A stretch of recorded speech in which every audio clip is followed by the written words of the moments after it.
সব থেকে ছোট্ট কিয়াংশ চলে এসো। কিয়াংশ আমাদের বীর পুরুষ এবং বীর পুরুষইও বলবে।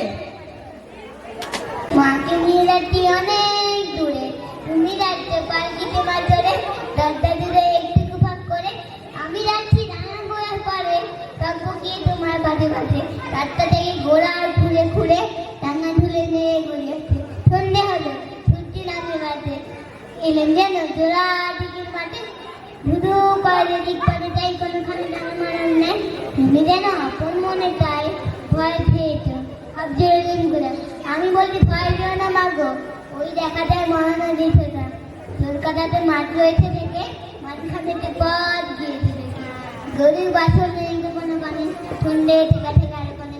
আমরা কথা রাখি কে তা জানে, অন্ধকারে দেখা দেয় না বাবা,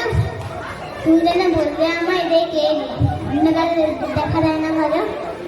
তুমি যেন বলবে আমায় দেখে দেখি ওই যে কিসের আলো, এমন তোমার হার ওই যে গায়ে আটকে ছেড়ে তুমি ওই বালতিতে এক করে ঠাকুর দিকটা স্মরণ করতে মনে, দেয়ালেগুলো পাশের কাটা বনে পালকি ছেড়ে কাঁপতে দেওয়া লাগে, আমি যেন তোমায় বলতে দেখে আমি আছি ভয় কেন না করো, হাতে রাখি মাথায় ঠাকটা ফুল, কানে তাদের গোদা দেওয়ার ফুল, তারা খবরদার একটা কাঠে আসেন করি আর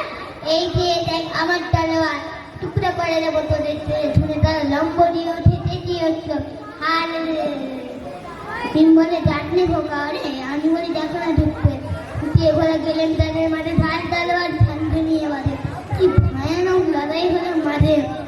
তোমার গায়ে দেবে কাটা, কত লোক যে পালিয়ে গেলে ভয়, কত লোকের মাথা পড়তো কাটা, এত লোকের সঙ্গে লড়াই করে ভাবতো পুরো গেল ওই পরিমাণে, আমি তখন রক্ত মিশে কিনে বই ফিরেছি লড়াই গেছে,